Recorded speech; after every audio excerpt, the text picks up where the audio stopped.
Yang kedua, dalam kita nak meneladani Ramadan Rasulullah sallallahu alaihi wasallam, yang kedua, solat tarawih.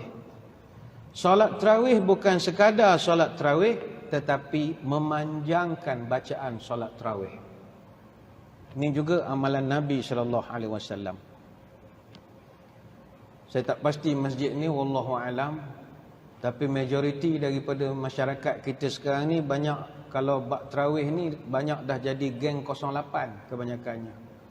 Geng 08 ni bukan geng kongsi gelap kelang mari ni, bukan. Geng 8 rakaat, banyak 8 rakaat berbanding 20. Sebenarnya bilangan solat tarawih ni memangnya para ulama dia khilaf, ada khilaf, itu kita tak nafi. Antara pandangan mazhab yang disebutkan dalam kitab Nailul Autar ialah pandangan mazhab Maliki, Hanafi, Syafi'i dan Hambali. Berapa rakaat? 20 rakaat. Berdasarkan hadis daripada Khalifah Umar Al-Khattab radhiyallahu anhu yang memerintahkan solat tarawih 20 rakaat berjemaah, yang diriwayatkan oleh Imam Malik dalam Muwatta' dan Al-Baihaqi dalam Sunan Al-Kubra. Ada setengah orang yang tetap nak buat 8 rakaat, dia pertikai. Dia kata, "Ustaz, kenapa kita nak ikut Umar? Kita ikut Nabi sallallahu alaihi wasallam." Oh, dia punya ayat syok. Tuan-tuan, yang tuan-tuan sebut Umar tu bukan Haji Omar belakang rumah tuan-tuan. Ni bukan Pak Cik Omar saudara tuan-tuan di kampung. Omar ni adalah Omar Al-Khattab radhiyallahu anhu. Omar ini Nabi sebut, Omar, kalau ada Nabi lepas aku, engkau lah orangnya. Omar Al-Khattab. Omar ni tuan-tuan, ialah kalau setengah mazhab dalam orang Islam ni ada yang tak suka Sayyidina Omar tu, kita tak campur lah. Omar ni Nabi iktiraf dia. Kata Nabi, qad kana yakunu fil umami qablakum muhaddatsuna fa iyyakum fil ummati minhum ahadun fa inna Umar bin Khattab minhum. Di kalangan umat-umat dahulu ada orang terpilih yang Allah berikan pada mereka firasat yang tepat, ilham yang tepat. Dan kalaulah umatku ada yang bakat sedemikian, salah seorang daripada mereka adalah Umar Al-Khattab radhiyallahu anhu. Ini hadis riwayat Bukhari dan Muslim. Umar Al-Khattab firasat dia kuat. Dia pernah dalam khutbah Jumaat, Allah ibadallah ittaqullah, tiba dia diam. Kemudian dia bercakap, syariah, gunung, belakang, gunung. Orang pun pelik, ni apa hal ni? Khatib tiba-tiba tukar teks ni. Tadi cerita lain, ni cerita lain. Mana dia diam balik? Dan dia sambung balik khutbah. Selesai khutbah, habis main Jumaat, datang Sayyidina Ali. Ali berani, dia tanya, "Tuan, awak tadi tengah elok-elok khutbah, semangat-semangat, tiba sebut nama gunung-gunung ni apa hal?" "Tak tahulah," kata Umar. "Tiba-tiba aku ternampak pasukan kita dikejar musuh. Jadi aku suruh dia naik atas gunung. Tak tahulah apa tanda, aku pun tak tahu." Diam je lah Umar. Beberapa minggu kemudian, pasukan tentera yang banyak dihantar oleh Umar untuk buat kerja-kerja dakwah, espionaj, perisikan ni, balik buat laporan. Ada satu pasukan pimpin oleh Sariyah bin Hisin radhiyallahu anhu. Dia datang buat laporan, dia cerita, "Tuan, wahai Khalifah, ada benda pelik saya nak cerita." "Apa pelik?" "Kami dalam operasi, lalu bawah kawasan lembah. Kami tak tahu rupanya atas bukit tu ada bandit, ada musuh nak tembak kami dah. Memang kami tak tahu betul, kami di bawah, memang jadi target mudah sangat. Tapi tiba-tiba kami dengar suara Tuan sebiji. Tuan menyebut perkataan gunung. Mana beritahu ada bahaya naik ke gunung cepat. Kami sampai sekarang mikir, sebiji suara Tuan." Umar Khattab diam. Ni Umar Al-Khattab radhiyallahu anhu.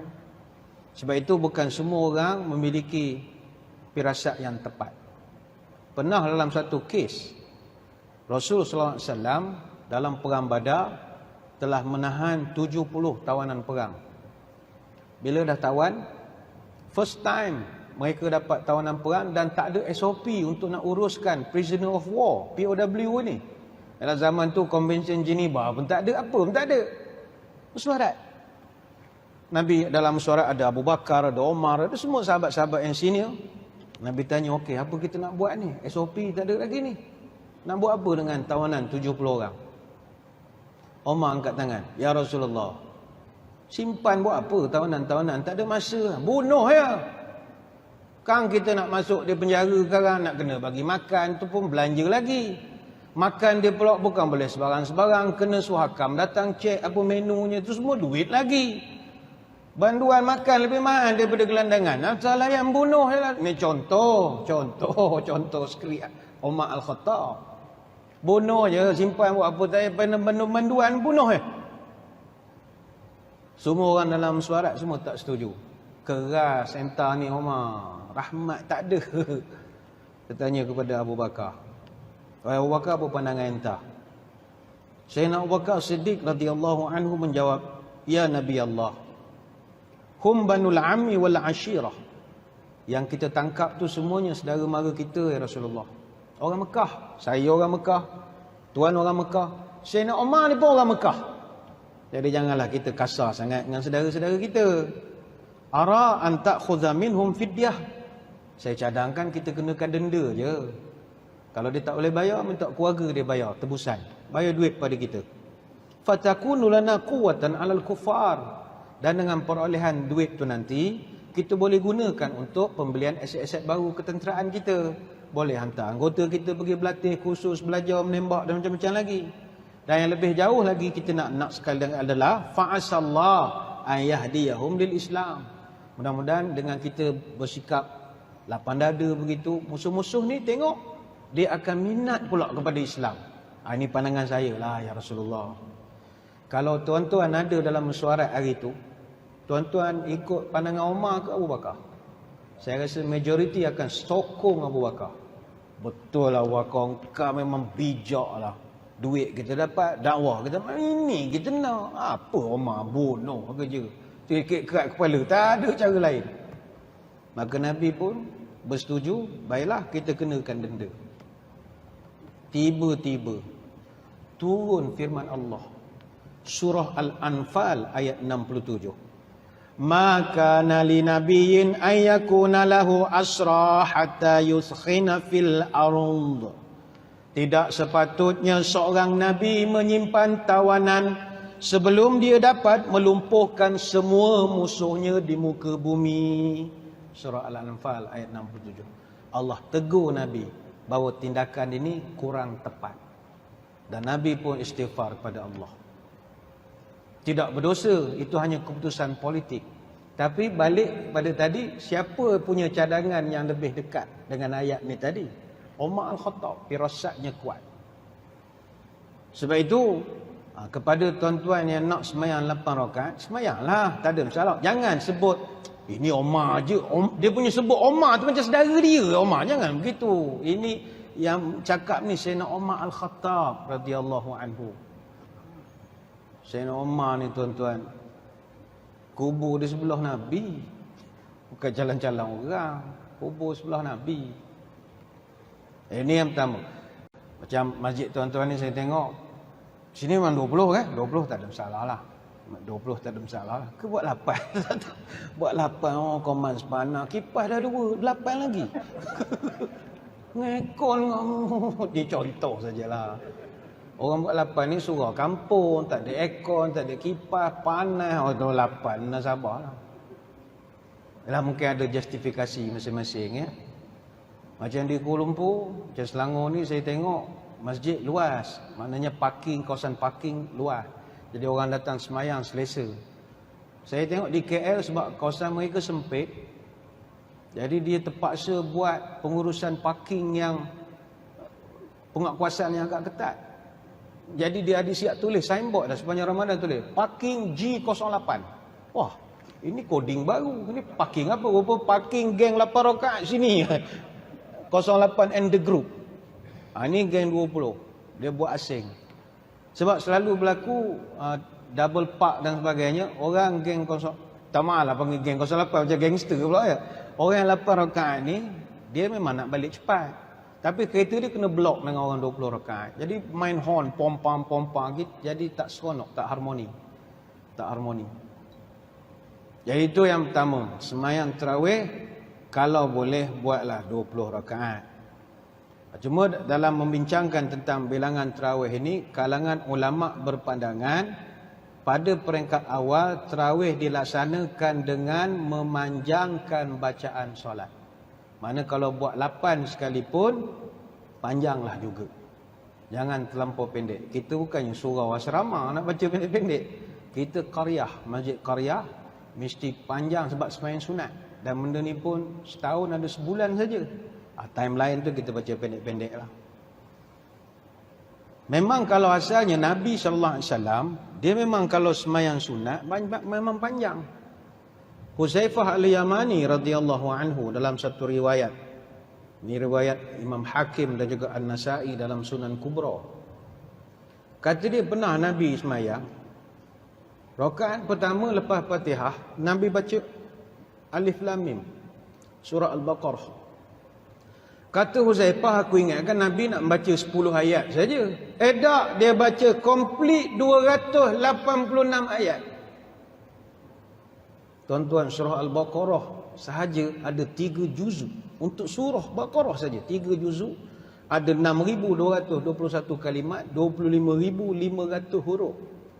Nabi baca komplit 286 ayat dalam rakaat pertama. Kata Huzaifah, lepas pada Nabi selesai baca Al-Baqarah, aku ingat Nabi nak rukuk. Tak, sambung pula. Bismillahirrahmanirrahim. Alif Lam Mim. Allahu la ilaha illa huwal hayyul qayyum. Nazzala 'alaikal kitaba bil haqqi musaddiqan lima baina yadayhi.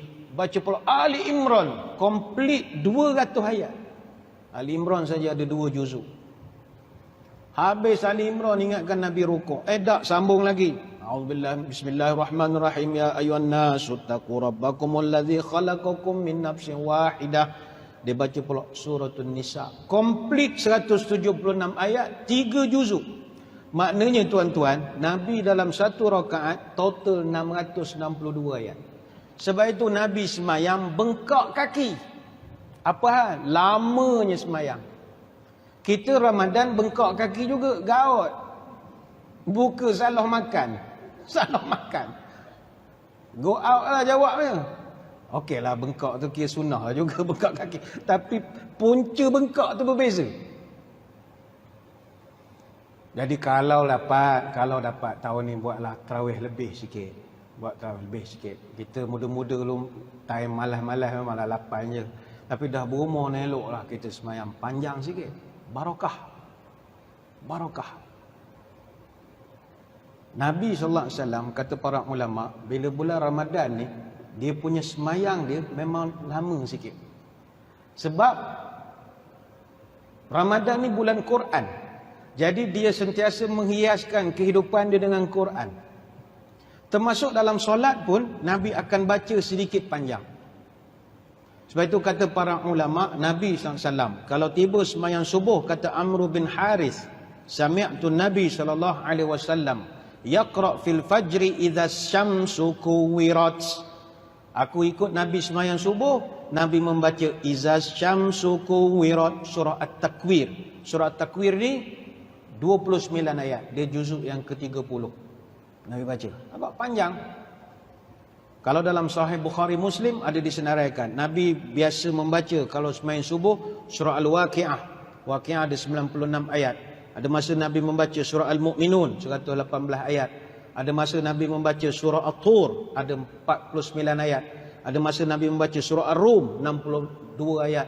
Dan ada masa Nabi membaca surah Yasin 83 ayat. Dan ada masa Nabi membaca surah As-Saffat 182 ayat. Lepas itu kata para sahabat, walaupun surah As-Saffat tu 182 ayat, tapi bagi kami zaman dulu itu biasa saja. Biasa 100 lebih ayat ini. Begitu juga sembahyang Zuhur, kata para sahabat.